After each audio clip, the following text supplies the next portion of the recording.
আজকে যে টপিকটা নিয়ে আমি আপনাদের সামনে কথা বলবো সেটা হচ্ছে আমাদের ধর্মীয় জীবনে, সামাজিক জীবনে, রাষ্ট্রীয় জীবনে ঐক্যবদ্ধ থাকার গুরুত্ব। The importance of unity in our life. আমরা ঐক্যবদ্ধ থাকতে চাই কি চাই না? এই আপনাদের গলার আওয়াজ। আমরা ঐক্যবদ্ধ জীবন যাপন করতে চাই কি চাই না? চাই। ঐক্যের কোনো বিকল্প নাই। গত 50 বছর তো দেখেছি ডিসইউনিটি, অনৈক্য, বিভেদ, বিচ্ছিন্নতা আমাদেরকে কোথায় নিয়ে গিয়েছে। এই যে দেখেন, কিছুদিন আগে আমাদের বর্তমান নেতা ডক্টর ইউনূস, উনি সব রাজনৈতিক নেতৃবৃন্দদেরকে ডেকেছেন একটা ইস্যুকে কেন্দ্র করে। তার মানে গোটা বাংলাদেশ এক হয়ে গিয়েছে। আমরা সবাই উদ্বেলিত হয়েছে, উচ্ছ্বসিত হয়েছে, ঠিক কিনা বলেন? রাজনৈতিক নেতাদেরকে ডেকেছেন উনি, আমরা এক হয়েছি।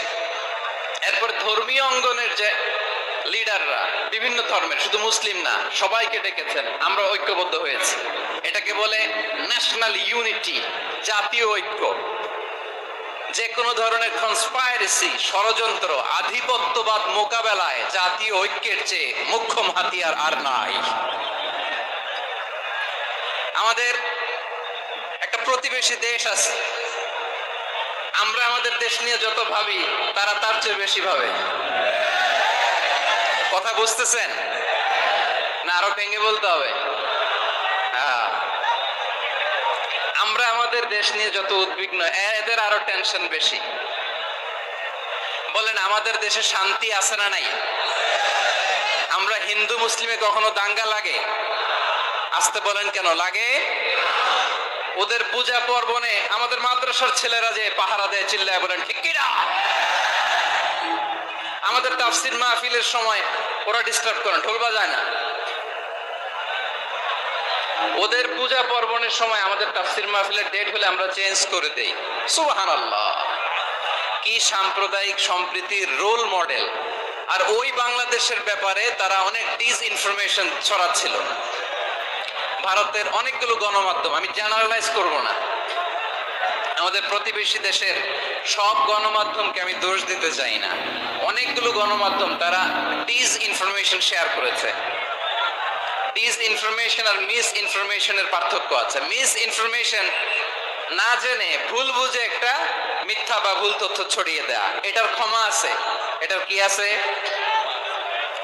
আর ডিসইনফরমেশন মানে ইচ্ছা করে, প্ল্যান করে, ম্যাপ করে, ছক এঁকে মিথ্যা, গুজব, রটনা সোশ্যাল মিডিয়ায় ছড়ানো, এটার ক্ষমা আছে? আওয়াজ করে বলেন, ক্ষমা আছে?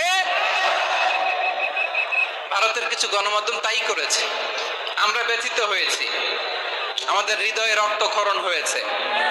আমাদের প্রতিবেশী দেশকে বলতে চাই, আমাদের দেশ নিয়ে আপনাদের ভাবার দরকার নাই। নিজের চরকায় তেল দেন,